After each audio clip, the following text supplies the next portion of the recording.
tirar alguma dúvida, vocês, por favor, então, abram o microfone e falem, né, alguma coisa, tá, gente? Bom, cadê? Aqui, mudanças de fase, tá? Então, não tinha ido a letrinha ainda. Mudanças de fase, então, parte 2. Basicamente, a gente vai falar um pouquinho mais sobre como trabalhar em equilíbrio térmico com sistemas de mudança de fase, tá? Na semana passada, a gente começou a estudar, a gente verificou a existência do calor latente, né? Temos agora o calor sensível, que é aquele calor que a gente trabalha quando não há mudança de fase. Um objeto absorve uma certa quantidade de calor e ele muda sua temperatura, certo? Há uma elevação da sua temperatura por ele estar recebendo essa energia, e isso a gente chama de calor sensível, tá? Quando a gente está trabalhando com a mudança de fase, o corpo está saindo sólido para o líquido, do líquido para o gasoso, né? Durante esses processos aí, a gente fala de calor latente, né? Porque o corpo ele vai absorver esse calor e ele não vai mudar a sua temperatura. Então esse é um ponto crucial que demonstra, né, que esse corpo então ele está em mudança de fase, está em transição de fase, certo? Durante esse processo não há, vocês podem comprovar isso aí experimentalmente, colocando termômetros, né, durante sistemas que estão em mudança de fase, né? Por exemplo, a água, né, que é um objeto que a gente consegue pegar no freezer ali, um cubo, né, e ver o derretimento dele. Até esse objeto não mudar totalmente o seu estado físico da matéria, né? Então ele não há mudança de temperatura. Beleza?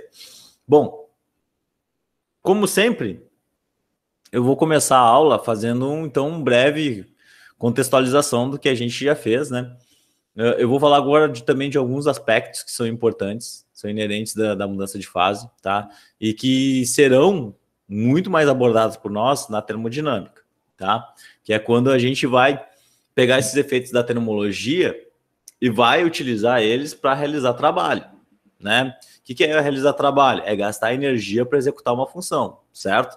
Então essa é a ideia da termodinâmica, é a gente utilizar esses conceitos que nós estamos estudando agora, calor, temperatura, mudança de fase, vibração das moléculas, etc., para fazer alguma coisa funcionar, certo? Para ter alguma aplicação tecnológica. A termodinâmica, ela surge dentro de uma aplicação tecnológica, né? Ela é uma das poucas partes da ciência, né, da física, que começou com a aplicação tecnológica, né? Se descobriu lá a aplicação e o pessoal pensou, vamos estudar isso aqui para ver qual é a ideia, para a gente aprimorar, para a gente compreender melhor o fenômeno que está acontecendo aqui. Certo? Então, olha só, gente. Na semana passada, então, eu falei para você sobre o calor latente, né? A gente sabe que existe o calor sensível, né? O que é o calor sensível? O calor sensível é quando a gente mede o calor, a gente consegue analisar o calor recebido ou doado por um sistema, né? Calor sensível. Não é que ele vai ficar chorando por aí, né? Mas é o calor sensível porque a quantidade de calor que um corpo absorve desse sistema, ele vai depender da massa dele, de uma característica que a gente chama de calor específico, certo? Que é característico de cada substância, certo? E isso vai resultar numa variação de temperatura, né? Em temperatura em graus Celsius, como vocês estão vendo aqui. Também, esse calor específico, então, ele é uma característica da substância, né? Lembrando disso, né? Então, se uma substância for ouro, uma substância for prata, a substância for chumbo, ela vai ter diferentes valores de calor específico, tá? E esse calor específico aqui, então, ele vai delimitar a facilidade ou não desse objeto de receber ou perder calor, certo? Então a gente discutiu a questão da água e da areia nas aulas passadas, né? Eu comentava com vocês que 11 horas da manhã, no alto do verão, a areia já estaria quente e a água gelada ainda, né? Porque a água, ela demora, ela tem um processo mais lento de aquecimento, né? Ela tem um calor específico maior do que da areia, tá? Então, isso é uma característica inerente da substância, beleza? E a gente também viu que nós poderíamos calcular o calor sensível a partir da característica de um objeto, né? Que a gente chamaria de capacidade térmica. E aí, a capacidade térmica, ela vai depender do Czão e da variação de temperatura, né? Então, dentro do Czão vai estar a massinha vezes o Czinho, certo? A capacidade térmica, ela vai depender da massinha e do Czinho, porque é uma característica de um objeto. Então, se eu pegar a massa inteira dele e o calor específico dele, eu vou ter o corpo, né? Eu vou ter o objeto como um todo. Geralmente a gente aparece a capacidade térmica, ela aparece para nós quando a gente trabalha com objetos com térmicas, né? Quando a gente vai fazer experimento de termologia, né? De equilíbrio térmico, geralmente, a gente vai lá e pega térmicas, né? Porque as térmicas elas não perdem calor para fora, não perdem calor para o ambiente, né? E o ambiente ele é sempre um desafio para nós nos experimentos de termologia, porque ele está ali para nos dificultar a vida. Ele está ali porque ele vai, se a minha térmica não for boa, o sistema vai trocar calor com o ambiente. Trocando calor com o ambiente é mais um aspecto que eu tenho que considerar no meu problema, né? Então, por isso, quando eu vou fazer um experimento de equilíbrio térmico, né? Que é um experimento simples, que basta juntar água quente com água fria, né? Por exemplo, e ver qual é a temperatura que resulta disso, eu preciso de uma térmica boa, que não troque calor com o ambiente, né? E aí, geralmente, a térmica, ela faz parte desse sistema e ela tem uma capacidade térmica. Essa é a ideia, tá? Bom, então isso aqui é o calor sensível, certo? Que verifiquem que sempre há mudança de temperatura, né? Sempre tem esse delta θ C. Esse calor específico aqui ele vem de uma tabela, né? O valor de Czinho, que até foi em algumas situações das nossas atividades deu algum problema, porque existe uma incongruência, né, em alguns calores específicos tabelados, né, mas não se preocupem que na avaliação eu vou fornecer esses valores aí, tá, e vai ser bem padrão, tá, aí vocês vão precisar procurar na internet ou procurar em tabelas de livros e dar valores diferentes e dar resultados diferentes no final, tá. Bom, isso aqui é o calor sensível e nós temos agora, então, o calor latente, tá? O calor latente, então aqui, ó, não há, no calor sensível não há mudança de fase, certo? Então aqui não há mudança de fase. A matéria é líquida, ela vai se manter líquida, né? Sólida, ela vai se manter sólida. No calor latente, então há a mudança de fase, certo? Então aqui nós temos a mudança de fase. A matéria, então, ela vai estar saindo do sólido para o gasoso, para o líquido, né? Do líquido para o gasoso, etc., realizando o processo de absorção de calor. E toda a absorção de calor ela vai ficar concentrada nessa questão aí. E esse calor latente, que a gente vai representar com um Lzinho aqui, ele vai depender da massa e de uma constante de latência, né? De mudança de fase dessas substâncias. Então, quando a gente quer analisar a mudança de fase, né? A gente vai ter que pegar a constante de latência, que ela vai depender da quantidade de caloria por grama que uma substância precisa para mudar de fase. Quantas calorias por grama ela precisa para mudar de fase? Certo? Ela precisa absorver 500 calorias para sair do sólido para o líquido por grama. Isso é uma informação, né? Então, o calor latente ele vai te dar exatamente isso. Lembrando que tem alguns valores, só para vocês terem uma ideia, aqui, ó, a latência de fusão da água é cerca de 80 calorias por grama, né? A latência de vaporização, né? Vamos botar assim, de vapor, né? É 540 calorias por grama. Então percebam que eu preciso de muito mais calorias por grama para botar água de líquido para gasoso do que pegar o gelo e transformar em líquido, né? A gente precisa de muito mais energia para fazer isso. Bom, quando usar uma, quando usar outra? A gente vai fazer um experimento hoje, a gente vai fazer um exercício hoje, onde eu pego lá sistemas congelados, né, mudo ele de fase, mas dentro desse sistema de mudança de fase, o gelo, por exemplo, pegar um gelo a menos 30, vocês fizeram exercício sobre isso na aula passada, né, ele vai ter primeiro uma questão de calor sensível, porque ele está a menos 30, ele vai ter que chegar no zero, porque a gente sabe que no zero que há mudança de fase, certo? Então, vocês precisam tomar cuidado nessas questões, porque do menos 30 ao zero é calor sensível. No zero, calor latente. Se o sistema continuar aquecendo, né, e aumentando sua temperatura depois da mudança de fase, é calor sensível novamente. Então, vocês precisam, na hora de executar os exercícios, né, mostrar todos esses processos que estão acontecendo e considerar no cálculo da quantidade de calor. Tá? E aí vem a questão aquela que nós vamos trabalhar na aula de hoje, que é a questão do equilíbrio térmico, que é uma das leis mais fundamentais da natureza, né? O equilíbrio térmico, ele diz respeito, pessoal, às questões de quando a gente mistura sistemas, né, qual é a temperatura final deles. Então a gente sempre soma todos os calores envolvidos, né, seja ele sensível ou seja ele latente, e iguala isso aqui a zero, certo? Essa é a condição de equilíbrio térmico. Quando eu vou trabalhar com equilíbrio térmico, eu somo todas as quantidades de calor, igualo a zero, e eu vou ter a resposta sobre a massa, sobre a variação de temperatura, sobre o que eu quiser dentro desse sistema aqui. Beleza? Bom, eu deixei essa areazinha aqui para fazer um gráfico, tá? Porque é o gráfico mais padrão que nós temos sobre mudança de estado físico, tá? Mudança de fase. Que é aquela questão que fala o seguinte, pessoal. Imaginem um bloco de gelo a menos 30, que nem eu estava falando para vocês. Ele estava a menos 30 graus Celsius, né? Eu comecei a fornecer calor. Percebo que esse eixo aqui horizontal é o eixo de calor, tá? É a quantidade de calor que eu estou fornecendo para ele.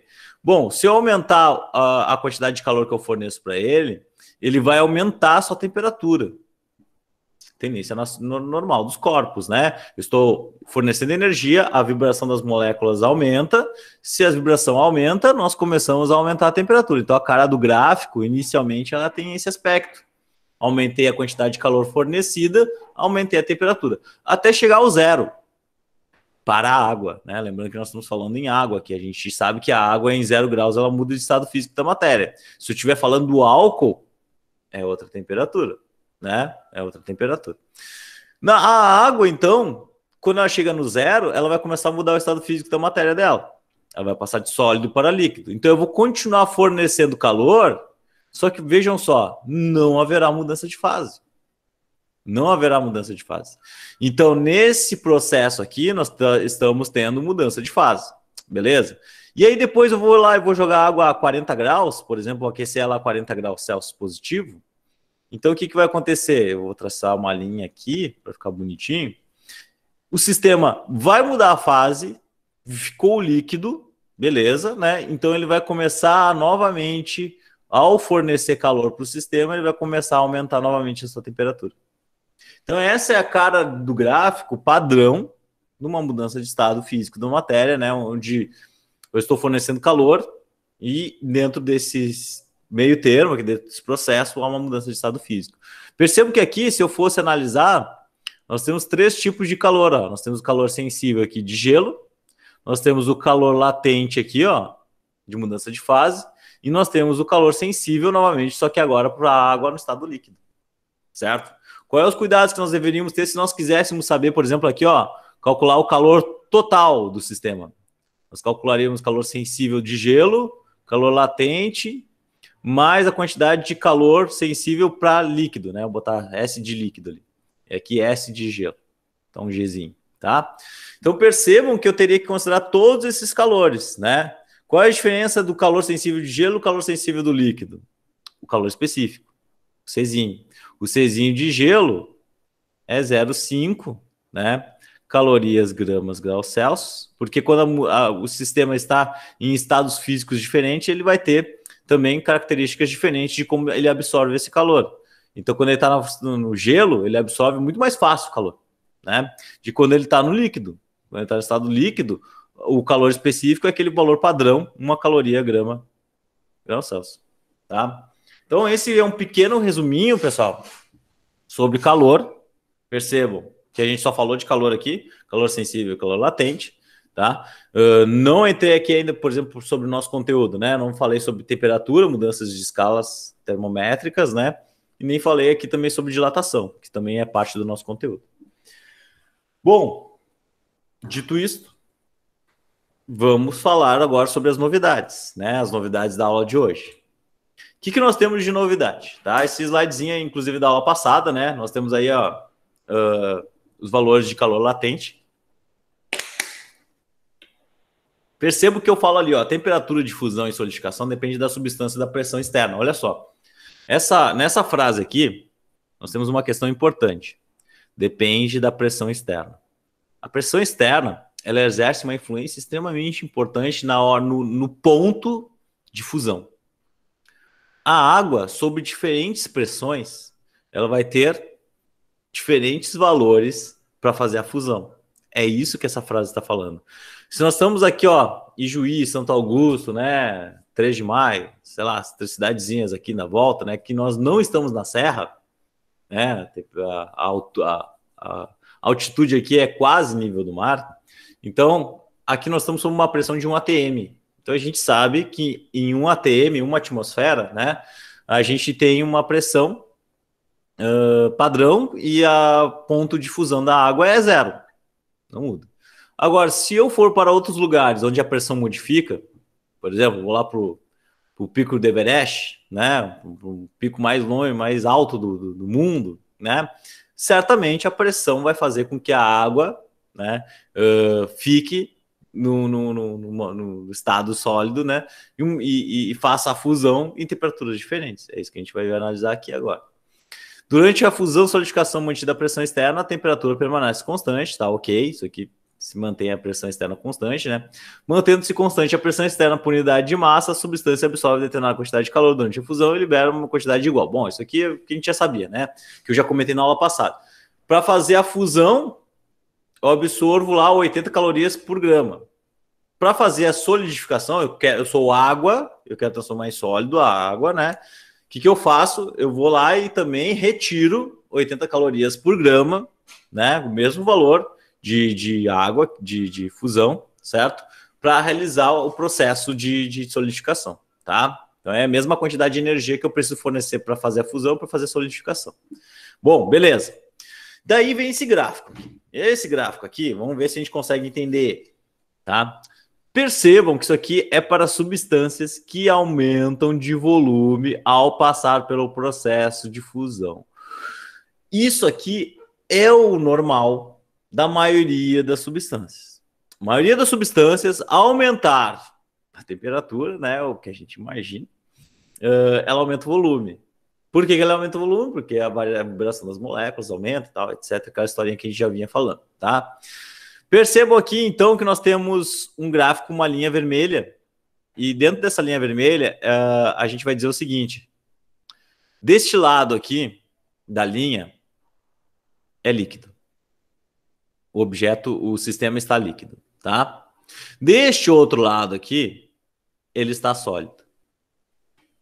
Percebam que ela não é uma linha reta. Ou seja, aquilo que eu vinha falando para você sobre o pico do Everest é retratado nesse gráfico.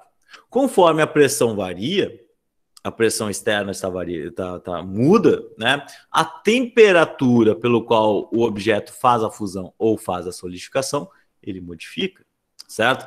Então, por exemplo, aqui, ó, nossa primeira aqui, ó, 1 atm, nós vamos supor que nós temos 1 atm em P1 e nós temos aqui 1,5 atm em P2. Beleza? Então, olha só, aqui nós temos um ponto de maior pressão, aqui menor pressão. O que acontece? Esse θ1 aqui, vamos supor que seja 0 graus. 0 graus Celsius. Se eu aumentar a pressão vigente no meu sistema, o que vai acontecer? Ao invés de ele fazer a fusão a 0 graus, aqui eu tô pegando valores aqui, não estou me atendo à substância, estou só pegando valores qualquer aqui, tá? Ele vai fazer agora a fusão a 5 graus, porque eu aumentei a pressão externa.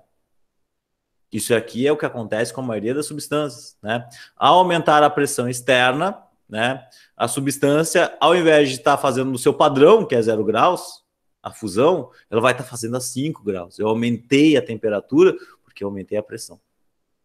Certo? Eu aumentei a temperatura pelo qual ela muda de estado físico, variando essa grandeza física que se chama pressão. Tá? Percebam? Existem também outras substâncias com comportamentos diferentes, né? Com comportamentos assim, ó, que eles diminuem o volume ao passar pelo processo de fusão, certo? Então ele é um comportamento diferente, percebam, né? Que nesse caso aqui, ó, o P2 seria 1 atm e aqui seria 1,5 atm. Então se eu, nesse caso aqui, aumentar a pressão, vamos botar 0 e 5 aqui de novo. Olha só, esse aqui é o processo inverso. A substância ela diminui o seu volume ao passar pelo processo de fusão. Percebam que aqui, né, no processo de fusão, a 1 atmosfera, que é o padrão, condição normal de temperatura e pressão, é o famoso CNTP, condições normais de temperatura e pressão, nessa substância, a fusão dela seria a 5 graus. Mas eu aumentando a pressão dela, e ela é uma substância diferente, uma substância que não tem um comportamento normal, ela pode, então, aumentar a pressão, diminuir o seu ponto de fusão, diminuir essa temperatura de fusão. Certo? Então, a gente pode ter as duas situações, né? Uma situação que aumenta a pressão e eu aumento a temperatura de fusão, ou a situação em que eu aumento a pressão e diminuo a temperatura de fusão, certo? Então, são algumas substâncias bem específicas que realizam esse processo. O mais normal é esse aqui. O mais normal é a gente aumentar a temperatura de fusão da substância. Beleza? Bom, isso a gente estava falando para fusão, certo? E aí, quando a gente vai falar da outra mudança de fase que nós podemos observar, né, naturalmente, que é a vaporização, por exemplo, né, nós vamos observar coisas parecidas, nós vamos observar situações parecidas, né? Então, olha só, para a vaporização da água, por exemplo, a gente pode ter duas situações, né? A ebulição, que é a passagem turbulenta de uma substância da fase líquida para a fase de vapor ao receber calor de uma fonte. Então, olha só, eu vou lá, pego a panela, ponho água dentro, coloco embaixo do fogo, o fogo faz com que a água evapore. Ebulição, certo? Esse é o processo de ebulição. A evaporação é um processo lento, certo? Que processo é esse da evaporação? Eu vou colocar, então, uma roupa no varal, a roupa está molhada, tem água, eu vou lá, coloco, estendo ela, tem que estender, né? Aumentar a zona de contato com o ambiente. Essa água que está ali, então, ela vai trocar calor com o ambiente e vai evaporar, certo? Por que é importante na evaporação? Na evaporação é muito importante a área de contato. Por que a área de contato é importante? Pensem comigo, da seguinte forma. Pegue um copo d'água aqui, ó, minha garrafinha.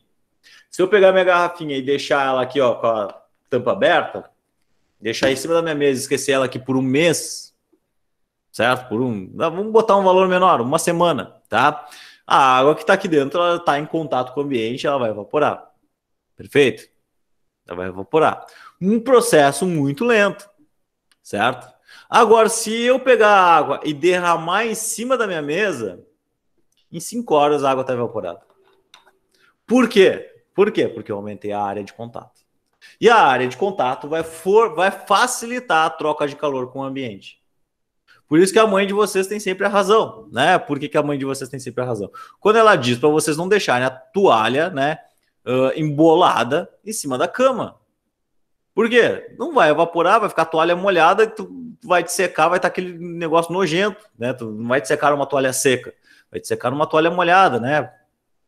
Então, é importante vocês estenderem ela, né? Aumentarem a área de contato com o ambiente para facilitar as trocas de calor. Facilitando as trocas de calor, tu vai facilitar a evaporação da água que está acumulada nessa tua toalha ou na roupa que vocês estenderam. Beleza? Então, esse é o processo de evaporação. E diferentemente do processo de ebulição. Mas são todos processos que fazem a mesma coisa, a mudança de fase líquida para vapor, tá? Bom, gente, o que acontece? A mesma coisa que acontecia na fusão, né? A influência da pressão. Só que a influência da pressão aqui é mais discutida na vaporização, né? Porque você já deve ter ouvido falar que em regiões de maior altitude a água ferve, né? Vai fazer um mate. A gente sabe que não é bom vaporizar a água, né, no mate, chegar ao ponto de 100 graus, né? Às vezes acontece, a gente esquece. Mas se tu quiser botar uma água para ferver, né? Em Recife, que é nível do mar, como vocês muito bem sabem, é uma região de praia, certo? A água vai ferver a 100 graus, certo? Ou aqui a pressão atmosférica está em milímetros de mercúrio, tá? Milímetros de Hg. 760, que é a pressão atmosférica, um ATM, né? A gente já conversou sobre isso, sobre essas unidades de pressão. Se eu for a São Paulo, que tem um pouco mais de altitude, olha só, nem é 1 quilômetro, é 760 metros de altitude de São Paulo. São Paulo fica um pouquinho mais alto, tá? A pressão ela já se modifica, 730 milímetros de mercúrio, e a água já passa a ferver, olha só, 98. 98, eu estou diminuindo, perceba que eu estou diminuindo a pressão. Diminui a pressão, o ponto de vaporização também diminui, tá? E se eu for a Brasília, que é mais de 1 quilômetro de altitude, aqui, ó, 1.172 metros de altitude, né? O que vai acontecer? A pressão vai 660 e a água vai vaporizar a 96, tá? Então, percebam a influência da pressão na vaporização da substância. Se eu for lá, estou tentando lembrar aqui, as Cordilheiras dos Andes, né, que são os pontos mais altos aqui na América do Sul. Se vocês subirem lá, né, forem lá fazer uma aventura, né, atravessar as cordilheiras, o pessoal faz bastante isso. Sai do Brasil, atravessa as cordilheiras e vai lá pro deserto do Atacama, né, conhecer. O pessoal faz de carro isso. Vamos supor que vocês parem no meio da estrada, lá no meio das cordilheiras, querem ferver água. A altitude lá é muito alta, né, a altitude lá é grande. Então, possivelmente, a tua água vai ferver lá 92, 91. Tu botar um termômetro, tu vai perceber isso aí. Tudo influência da pressão. A pressão atmosférica, ela exerce essa diferença aí na maneira como as moléculas estão presas, né? Imaginem que a pressão é uma força que empurra a gente aqui para baixo, que comprime as coisas. Pense a pressão como isso. Então, se a pressão é alta, mais as coisas estarão comprimidas, né? E se eu quero vaporizar a água, o que é a vaporização? É as moléculas livres, quando elas conseguem escapar, certo? Então, se eu tenho uma pressão muito grande, imagine que essas partículas elas não conseguem se liberar com tanta facilidade. Se eu diminuir a pressão, opa, me dá um pouquinho de energia aqui, eu já consigo me liberar facilmente. Então, dá para pensar que essa é a situação que está acontecendo aqui, beleza? Que a pressão é uma cápsula que sufoca as coisas, beleza? Se eu diminuir essa cápsula, a força dessa cápsula, as coisas vão conseguir se liberar mais facilmente, vão vibrar com mais facilidade, etc. Beleza? Bom, aqui eu tenho um videozinho, vamos ver se rola, para vocês assistirem, que ele altera. O que a gente tem aqui? A gente tem uma bomba de vácuo, e aqui nós temos água colorida, tá? Água rosinha. Ele vai mostrar que em temperatura ambiente, 21 graus, ele vai ferver a água. Por que ele vai ferver a água? Porque ele vai diminuir tanta pressão que está aqui dentro, vai diminuir a pressão, percebam, diminuir a pressão e diminuir o ponto de vaporização. Beleza? Se eu diminuir tanto a pressão, a vaporização da água vai chegar a 21 graus. É isso que ele demonstra, tá? Vamos ver se vocês conseguem observar aqui. Eu peguei o ponto. Eu não sei se vocês... Acho que vocês não ouvem, né? Mas olha só, eu vou narrando aqui, ó. Ele vai ligar a máquina, tá diminuindo a pressão, ele vai mostrar um controle agora da pressão, tá? É uma barulheira que tá rolando aqui, eu acho que vocês não estão ouvindo. E aí vai mostrar a maquininha aqui, ó, com o valor da pressão. Ele tá diminuindo a pressão, tá? Beleza? Quando chegar a 44, se não me engano, olha lá, a água vaporiza a temperatura ambiente, a 21 graus, certo? Então percebam que a influência da pressão, ela causa essas mudanças de pontos de fusão, pontos de vaporização da água, tá? Obviamente que esse experimento aqui, ó, não é um experimento fácil, a gente precisa de uma bomba de vácuo para conseguir observar uma coisa dessa, né? A gente precisa colocar água dentro de uma câmara, onde a gente coloca vácuo. Se a gente coloca vácuo é a ausência de matéria, né? Se eu tiro a matéria, eu diminuo a pressão, certo? Eu diminuo aquela força que está agindo sobre as partículas. Beleza, gente? Bom, era isso. Nesse aspecto aqui. Bom, agora vamos brincar um pouquinho com algumas contas, né? Vocês sabem sabe como é que é física, né? A gente fala um pouquinho da parte teórica, mas a gente gosta muito de demonstrar as coisas, né? De chegar a valores, certo? A gente precisa comprovar aquilo que nós estamos comentando para ver se é verdade, né? E eu falei para vocês que ia falar sobre equilíbrio térmico com mudança de fase, certo? Nesse exercício aqui, eu tenho 4 coisas. Olha só, eu botei 4 objetos. 4 sistemas. Primeiro sistema é uma garrafa térmica. Então eu tenho uma garrafa térmica. Qual é a moral dessa garrafa térmica, gente? A moral da garrafa térmica, ela é adiabática, ela é perfeita, certo? A palavra adiabática significa que ela não trocará calor com o ambiente. Então ela não realiza isso aqui, ó, não realiza troca de calor com o ambiente, tá? Essa é a moral da garrafa térmica. O que a gente vai colocar? A gente vai colocar gelo, 200 gramas de gelo aqui dentro, certo? vai colocar 200 gramas de gelo aqui dentro da garrafa. Nós vamos colocar água morna, tá? Então nós vamos colocar aí água morna. Olha a minha água, que beleza, tá? Água morna, certo? E vou colocar água quente, certo? Água quente, olha só a diferença da água quente para água morna, tá?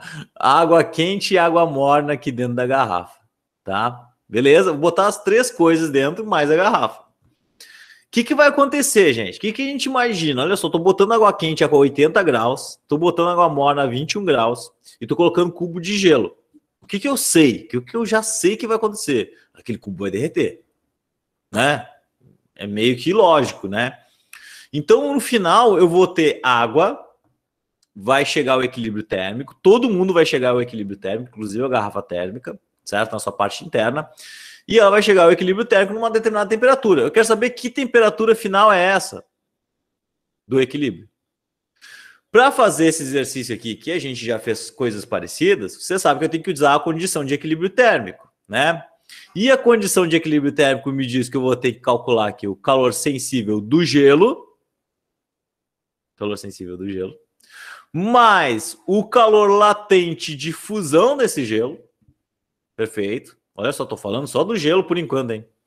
O calor sensível do líquido que virou esse gelo, porque olha só, são 3 calores envolvidos ali. O gelo, ele era gelo sólido, foi para mudar de fase, mudou de fase, e depois agora que ele está líquido, que ele vai equilibrar termicamente com os outros líquidos. Esse é o processo, tá? Quem mais nós temos aqui, ó? O calor da água morna, certo? E o calor da água quente. Esses caras aqui não vão fazer mudança de fase. Então, a gente mantém eles como estão ali. Mas o calor, a quantidade da térmica, certo? A térmica entra na jogada também. Percebam, olha a quantidade de calor que eu tenho envolvido. Só que esses 3 aqui é de um único cara. É o gelo, que vai mudar de fase. E para ele mudar de fase, eu preciso considerar esses 3 processos que vai acontecer nele. Gelo para zero, mudança de fase. Mudança de zero para zero líquido, que aí ele mudou de fase, ficou zero, né? Zero líquido para o equilíbrio térmico, tá? Então vamos montar as equações aqui, olha só. Primeiro, o calor sensível para o gelo. O calor sensível para o gelo vai ser a massa de gelo vezes o calor específico do gelo vezes a variação de temperatura. Qual é a variação de temperatura dele, gente? A final dele é zero. Ele precisa ir a zero para mudar o estado físico da matéria dele. Zero menos... Opa! Perdeu minha ponteira da caneta aqui.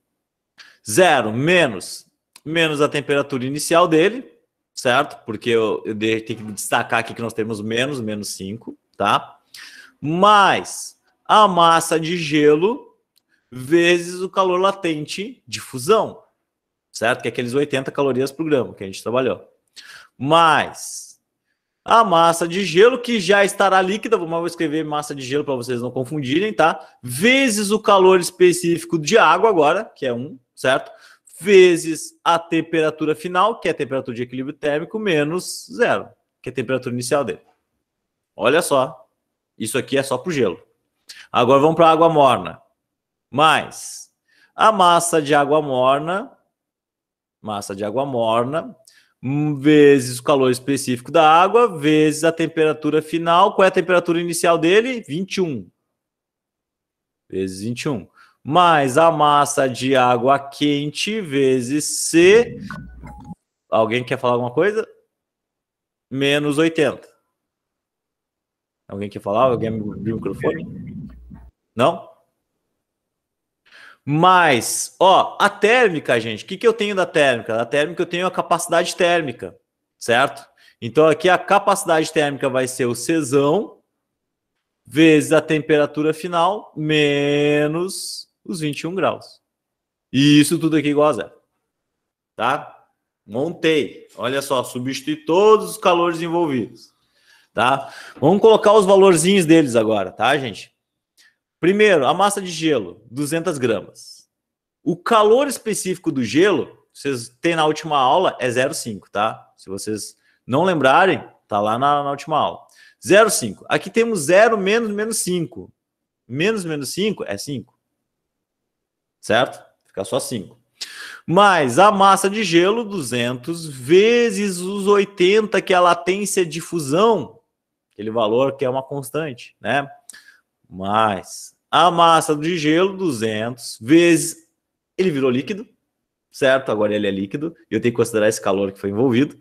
1 vezes a temperatura final menos 0. Vai ficar só θF aqui, porque 0 é 0, né? Mais a massa de água morna. Quanto que eu tenho de água morna? 100 gramas. 100 gramas de água morna, vezes 1, vezes θF... Opa, vou botar um parênteses aqui para não confundir. Menos 21. Mais a massa de água quente. Quanto que é água quente? 400 gramas. 400 vezes 1, θF menos 80. Não se percam aí. Mais a capacidade térmica da térmica, né? Ó, 400 θF, temperatura final, menos 21. Que é igual a 0. Ufa, né? Vamos fazer as continhas aqui. Vamos começar pelo primeiro passo ali, primeiro ali, ó. No primeiro nós temos 200 vezes 0,5 vezes 5. Vamos fazer na calculadora aí, façam comigo aí para não me confundir aqui. 200 vezes 0,5 vezes 5 é 500. Então eu precisei de 500 calorias. 500 calorias para pegar o gelo de menos 5 e botar a 0 graus. É isso que eu estou fazendo. Gelo a 0 grau. Para fazer a fusão, eu precisei de 200 vezes 80. Eu precisei de 16 mil calorias. 16 mil calorias para fazer a fusão desse gelo, dessas 200 gramas de gelo. Mas, aqui nós temos 100 vezes 1 é 100. E aí eu vou fazer o chuveirinho. Lembra do chuveirinho? Ó, θF vezes 21. Ó. Então vai ficar 100 θF menos 100 vezes 21. 100 vezes 21, 2.100. Menos 2.100. Olha o sinal. Certo? Menos 2.100. Perfeito. Mais aqui, ó, 400 vezes θF. 400... Opa, ficou feio isso aqui, né? 400 θF, que 400 vezes 1 é 400, 400 θF, menos 400 vezes 80. 400 vezes 80. Isso aqui vai dar 32 mil. Menos 32 mil calorias. Mais o último carinha aqui, ó. 400 vezes θF, né? É 400 também? 400. Menos 21. 400 vezes 21. Menos 8.400. Menos 8.400. 400. Gente, o que a gente faz agora? A gente vai juntar todos os elementos que tem o θF, porque ele é a nossa incógnita, né? Ele é o que nós queremos descobrir. Qual é a temperatura final do processo? Então a gente vai juntar este. Todos esses carinhas a gente vai juntar eles. Vamos ver quanto é que dá. Nós temos 100 mais 400, mais 400. Nós temos 800, 900 θF, né? Então já vou escrever aqui, ó, 900 vezes temperatura final. E o resto? O resto nós vamos somar também, olha só. Nós temos aqui, ó, mais 500, mais 16 mil, menos 2.100, menos 32 mil, menos 84 mil. Tá? 8.400, desculpa, aqui é 8.400, né? Deixa eu ver, 400 vezes 21, 8.400. Botei um zero a mais aqui. Tá? 8.400. Que é igual a zero. Vamos somar eles. Isso aqui dá, ó, 500 mais 16 mil, menos 2.100, menos 32, 1, 2, 3, menos 8.400. Isso aqui dá menos 26 mil. Menos 26, 1, 2, 3. Olha só. Isso aqui ficou agora uma facilidade para nós, né, gente? Pessoal, como saber se esse exercício aqui, depois de tudo isso que eu fiz, se ele vai estar correto ou não? A temperatura, ela tem que estar entre 80 e 0. Se eu achar um valor maior que 80 ou menor que 0, tem problema nesse meu exercício. Certamente tem problema. Por quê? Eu estou considerando que o gelo vai derreter, então ele vai estar a 0, certamente vai estar a 0. E a maior temperatura da substância que eu coloquei aqui é 80 graus. Então, nada pode ser maior que 80 graus, porque a substância que eu coloquei era 80, tá? Então, vai ficar assim, ó, 900 θF. Passar esse 26 mil para o outro lado, fica 26 mil para o outro lado, positivo. O θF, então, vai ser 26 mil. 26, 1, 2, 3, divididos por 900, corta, 260 por 9. 28,88. 28,89 graus. Então, olha só, gente. Quando eu misturar 200 gramas de gelo a menos 5, 100 gramas de água morna a 21, 400 gramas de água quente a 80 graus e colocar uma garrafa térmica de capacidade térmica, como a gente está vendo ali, e temperatura de 21 graus, o resultado disso vai ser uma água lá dentro a 28,89 graus. Essa vai ser a resposta do meu exercício. É isso que eu vou encontrar. Certo? Beleza? Vamos fazer mais um exercício aqui para ver se vocês realmente compreenderam. Depois eu vou deixar isso aqui, ó, para vocês copiarem, né? Lá no sistema, lá no Cigar, eu deixo disponível para vocês. Mais um exercício. Esse exercício aqui, ó, é bacaninha. Por que ele é bacaninha? Porque ele trabalha com gráfico. E a gente está observando que eu tenho um gráfico em azul, que é o gráfico de 500 gramas de água a 80 graus, com M gramas de gelo a menos 40.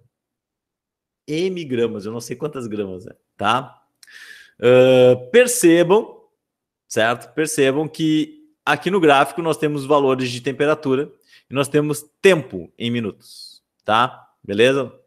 Tempo em minutos.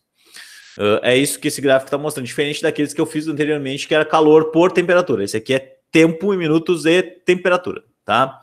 Mas enfim, não vai, vocês vão ver que não vai ser tão importante para nós. Percebam a cara do gráfico, olha a cara dele, olha que bonito. Esse cara em vermelho aqui, que é o gelo, nós temos calor sensível aqui, temos calor latente onde não há mudança de temperatura e nós temos calor sensível aqui.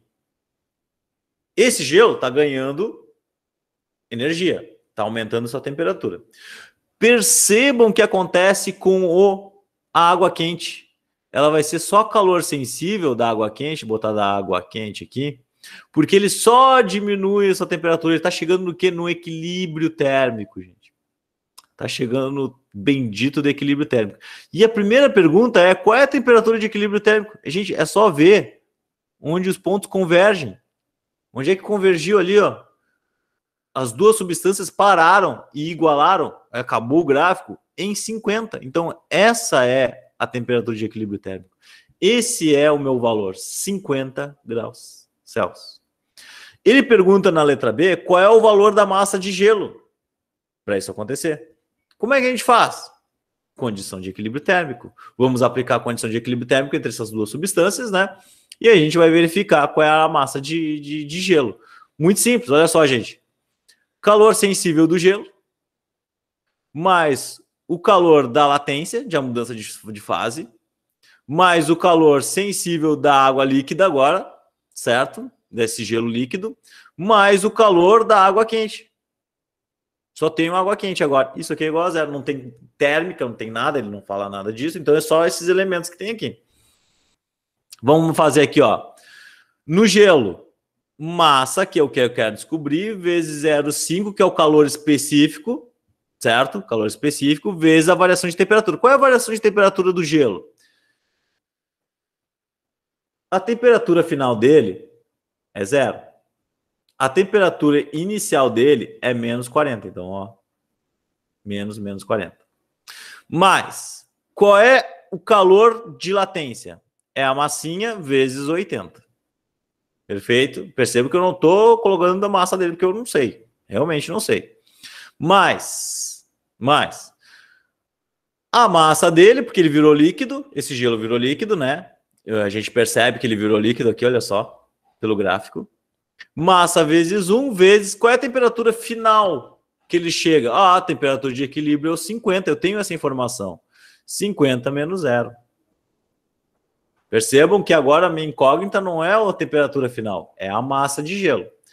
Mas, qual é a massa de água quente? 500 gramas. Então, agora eu tenho 500 gramas vezes o calor específico da água. Olha só, estou usando essa equação assim, ó, sempre que for calor sensível, é essa equação. Calor latente é essa equação, tá? Só eu estou colocando direto só para vocês não confundirem. Qual é a variação de temperatura que nós temos aqui? Bom, ele saiu de 80 e parou em 50. Então, 50 é a final, menos 80. Que é igual a zero. Percebam que eu tenho apenas uma incógnita, o M. Então, eu consigo resolver esse exercício facilmente, tá, gente? Então, aqui vai ficar, ó, M vezes 0,5 vezes menos dá mais, 40, certo? Mais 80M, a ordem dos fatores não altera o produto, né? M vezes 80, posso escrever como 80M. Mais M vezes 1 é M, 50 menos 0 é 50, M vezes 50, vou botar entre parênteses aqui para vocês observarem o que eu estou fazendo, tá? Mais 500 vezes 1 é 500, vezes 50 menos 80 é menos 30.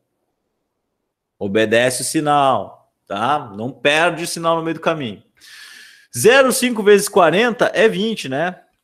20M.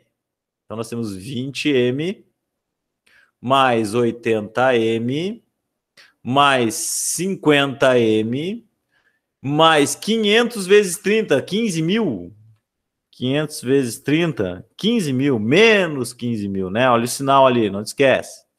50M menos 15 mil, que é igual a zero, né? Soma essas brincadeiras aqui, ó, 20 mais 80 dá 100, 100 mais 50, 150M, que é igual a esses 15 mil que foram para o outro lado, passei para o outro lado, olha só, certo? Quando eu passo uma coisa que está subtraindo de um lado, ela vai para o outro lado somando, tá? Então vai para 15 mil, fica então a massa 15 mil, 2, 3, sobre 150. Corta um zero aqui, isso aqui vai dar 100. Vamos ver. 100, isso aí. 100 gramas, 100 graminhas de gelo, gente. Olha lá que bonito. Tá? 100 gramas de gelo para fazer essa brincadeira aí. Então, qual era a massa? 100 gramas. Beleza? Pessoal, a pergunta C, o que se tem no final do processo? O que se tem no final do processo é água. Quantos ml de água? Eu tinha 100 gramas, mais as 500 gramas de água quente, então eu tenho 600 gramas de água. Vou botar aqui a letra C aqui embaixo, tá, gente? Vou escrever ela aqui embaixo, aqui, ó. Eu tenho 600 gramas de água, 600 gramas de água a 50 graus Celsius. É isso que eu tenho no final, tá? 600 gramas de água a 50 graus Celsius. Essa é a resposta da letra C, tá? O que se tem no final do processo. Beleza? Qualquer dúvida, abra o microfone e perguntem. Senão, vamos para o próximo passo.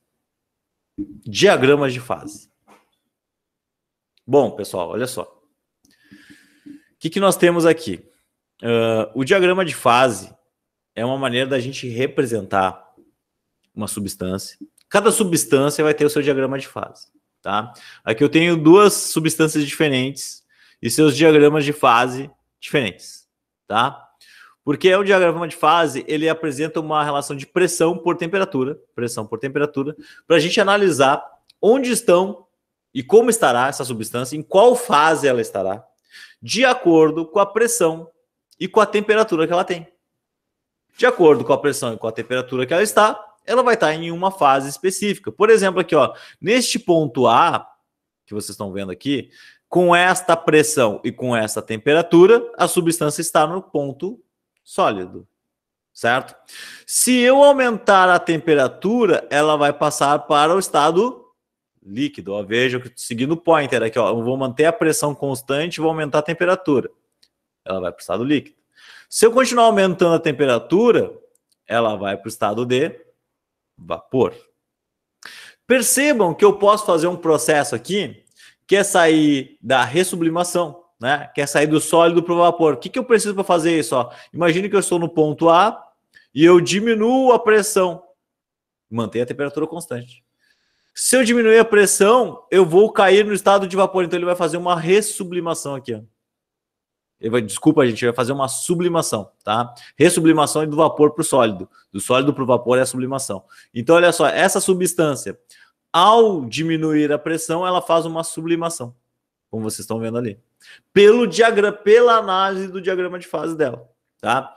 Assim aqui, ó, como se essa substância está neste ponto, com uma temperatura, no ponto B aqui, ó, com uma temperatura e uma pressão bem específica, se eu diminuir a pressão dela, ela vai para o estado de vapor também, fazendo uma vaporização. Então, dependendo da pressão e da temperatura que ela está, certo? Da temperatura que ela está mais precisamente, ao diminuir a pressão, eu posso fazer uma sublimação, ou eu posso fazer, se eu estou uma temperatura maior, uma vaporização, tá? Então, o estudo de diagrama de fase significa para a gente entender como é que são as fases, como é que essa substância ela estará de acordo com a sua pressão e com a sua temperatura.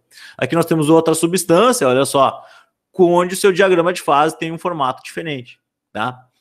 O que eu vou chamar a atenção aqui para vocês? De duas coisas, tá?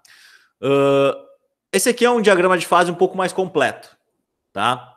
Porque além do estado sólido, líquido, vapor, nós temos aqui ainda um ponto onde nós dizemos que a substância estará no estado gasoso, certo? Ah, você vai me dizer, professor, mas vapor já não vai estar no estado gasoso?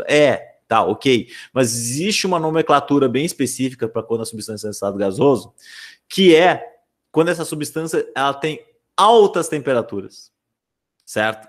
E percebam que no diagrama de fase, independente da pressão que esse gás sofre, ele não muda o estado físico dele. Ou seja, eu atingi uma certa determinada temperatura, eu estou lá com essa substância, eu atingi uma temperatura muito específica, e a partir daquela temperatura bem específica, que eu vou delimitar por esse ponto C, que é o ponto crítico, o ponto C é o ponto crítico, vou escrever aqui para vocês, ponto C é o ponto crítico, ponto crítico. No ponto crítico, a substância ela vira um gás. E aí eu posso brincar do jeito que eu quiser com a pressão, que ele não deixa de ser um gás. Então essa é uma característica muito importante do diagrama de fase. E isso vai nos ajudar muito para a gente entender depois termodinâmica. Porque o próximo passo que a gente vai ter vai ser estudar os gases. E os gases, a gente vai ver que a gente vai comprimir gás, que a gente vai expandir gás, e ele vai continuar sendo um gás. Ele não vai mudar o estado físico da matéria dele, porque ele já atingiu o seu ponto crítico, ele já está nesse ponto aqui, ó. Ele já é um gás, certo? Eu posso brincar, pressionar ele, brincar com a pressão do jeito que eu quiser, e ele vai ser um gás. Uma outra questão aqui para finalizar a aula, pessoal, que é um ponto importante que chama a atenção de vocês, que é o ponto T. Ponto Tzão, olha lá, tá aqui, ó. Bem no centro. O que é esse ponto? Esse é o ponto triplo. O que é o ponto triplo de uma substância, pessoal? O ponto triplo é quando ele está coexistindo, certo? Ele coexiste entre os três estados da matéria. Ele é, ao mesmo tempo, sólido, ele é, ao mesmo tempo, líquido, e ele, ao mesmo tempo, ele é vapor. Neste exato ponto do meu diagrama de fase, a substância está coexistindo nos três estados da matéria. Vocês vão dizer, professor, é real isso aí? Como é que pode? Substância é sólido, líquido e gasoso ao mesmo tempo. Sim. O limiar entre os três estados é tão pequeno que ela consegue congelar, ficar líquida e vaporizar ao mesmo tempo. Percebam, tem um videozinho. Vamos ver se a qualidade do vídeo é boa para vocês enxergarem. Isso aqui é um ponto triplo do ciclo hexano, tá? Não é água, tá? Mas percebam que a substância aqui, ela está sendo colocada uma pressão, uma determinada pressão, né? E uma temperatura que eu não sei, eu acredito que seja temperatura ambiente, certo? E aí ele vai chegar, vai congelar, congelou a água aqui. e ele vai chegar no ponto triplo. Quando chegar no ponto triplo, vocês vão ver que tu não vai saber que estado da matéria tá o sistema. Ele vai vaporizar, vai ficar líquido e vai ficar sólido ao mesmo tempo. Tá? Olha só, tá vaporizando aqui embaixo e tá sólido aqui em cima. Já começou a loucura, ó. Tá meio líquido, ó, vaporizou, líquido, sólido. Ele é os 3 estados da matéria ao mesmo tempo. Essa loucura. Esse é o ponto triplo. Tá? Perceba que é possível chegar nisso. Ó, vapor, líquido, sólido. Ele está coexistindo ao mesmo tempo nos 3 estados da matéria. Tá? E isso foi conseguido com esse ciclo hexano aí, variando a pressão. Tá? Acredito que o ciclo hexano tem essa característica de a temperatura ambiente ele conseguir atingir o ponto triplo. Eu não sei em qual pressão e em qual temperatura se consegue chegar no ponto triplo da água. Tá? Teria que ver. De repente na internet vocês acham isso aí. Tá? Bom, gente. Atividades do dia de hoje, da semana, né? Para ajudar vocês aos estudos para avaliação, né? Fazer algumas atividades. Aqui, ó, nós temos as respostas. Se as respostas estiverem incorretas, alguma questão aí que pode envolver tabela, vocês me avisem, né? Me avisem que a gente conversa ali. Possivelmente, acredito eu, que não, tá? Geralmente é água aqui, os exercícios estão falando de água, então não tem muito erro, né? De tabela para tabela, sobre calor latente, sobre etc, tá? Beleza, gente? Então, não se esqueçam de fazer essas atividades, postar, tá? Isso aqui já vai valer de estudo para vocês, para a prova, para avaliação da semana que vem, tá? E também, gente,